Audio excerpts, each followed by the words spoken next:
Bonjour à tous, je suis Clara, consultante CRM chez Make the Grade. Aujourd'hui, je vous fais cette vidéo pour vous présenter le top 3 des nouveautés qui sont sorties sur HubSpot au cours du mois de juillet. C'est vraiment une sélection de 3 nouveautés, il y en a eu plein d'autres, donc n'hésitez pas à nous suivre si vous voulez en découvrir plus. La première nouveauté que je vais vous présenter, ça va être une nouveauté liée aux propriétés. Ça va être un nouveau type de propriété qui est disponible. Donc, lorsque vous créez une propriété, donc comme vous le faites habituellement, donc là, vous avez donc le choix pour sélectionner le type de propriété et il y a un nouveau qui va être disponible. Ça va être le format date et heure.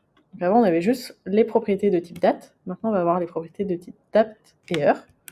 Et en fait, ça va nous permettre d'ajouter une information au champ date. Donc on aura la date qu'on peut sélectionner. Et ensuite, on peut définir l'heure. Là, par exemple, c'est si on veut savoir à un moment spécifique quand il s'est passé quelque chose, donc que ce soit au sein de HubSpot, mais également lors des imports, on va pouvoir l'enregistrer. Là, par exemple, ça va être l'heure à laquelle il y a eu une conversion, l'heure à laquelle il y a eu une dernière visite, quelque chose comme ça. On va vraiment pouvoir l'enregistrer. Et ensuite, vous avez donc les mêmes règles de validation qui sont disponibles sur les champs de date. Donc à savoir si on accepte les dates passées ou futures uniquement, n'importe quelle date, et savoir également si on accepte que les jours ouvrés ou si on ouvre pour toute la semaine. Et une fois que c'est bon, vous pouvez bien sûr créer votre propriété.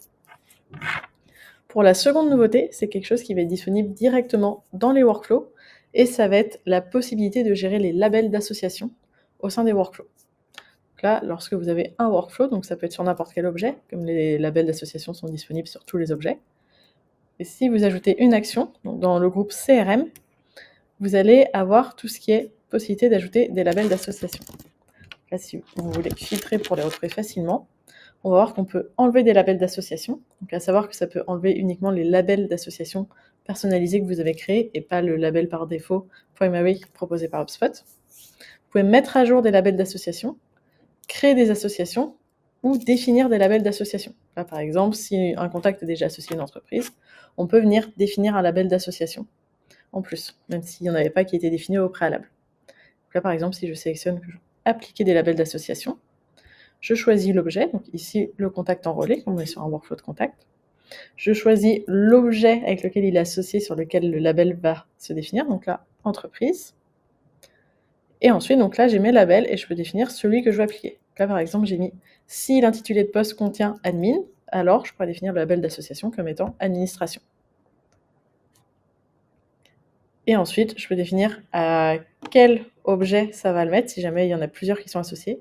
Donc ça va être soit en fonction d'une valeur de propriété qui est identique, soit par rapport à la propriété qui est sur l'objet, donc l'objet contact, ou alors une propriété qui est sur l'objet associé.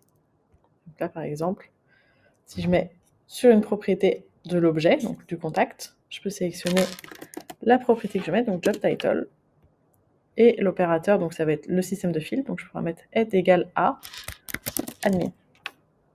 Et comme ça, dans n'importe quel workflow, on peut venir ajouter à tout moment une action pour venir appliquer un label d'association.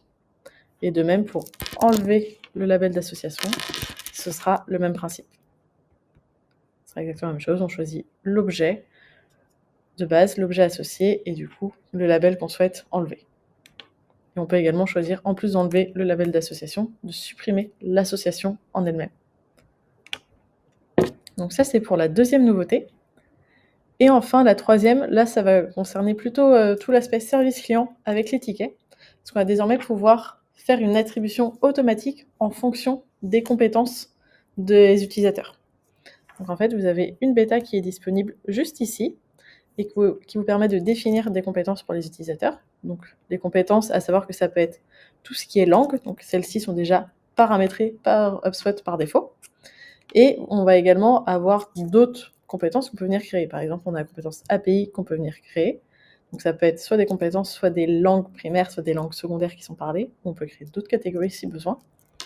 Et là, on peut mettre un nom du coup de compétences. On sauvegarde, et ensuite, si on retourne juste ici, on peut venir créer des règles pour l'attribution. Là, si je crée un set de règles, test, je choisis à quel channel, à quel vraiment canal c'est connecté, donc de ceux qui sont connectés au centre de support. Là, par exemple, c'est un formulaire. Et ensuite, je vais pouvoir mettre un nom à ma règle directement. Mettre un filtre pour choisir les tickets qui vont être concernés. Donc là, ça peut être par toute propriété de ticket qu'on va avoir, mais également d'objets associés. On peut filtrer par le ticket, donc qui est l'objet, mais également, par exemple, on va dire les contacts. Et je pourrais mettre un filtre basé sur le pays, par exemple, ce qui va permettre de définir la langue. Donc je pourrais dire si le contact a pays qui est égal à une des 3 options là, et après on peut, comme dans les listes, appliquer plusieurs filtres. Je sauvegarde, et ensuite je peux choisir donc l'équipe à laquelle ça se met directement, et vérifier du coup la compétence qui est nécessaire. Donc, ici, ça va être l'espagnol, en langue primaire. On pourrait mettre également en langue secondaire espagnol, comme ça on a les deux, primaire et secondaire. Et on peut mettre bien sûr l'équivalent d'une branche pour dire si ça ne correspond pas, alors on crée une autre règle.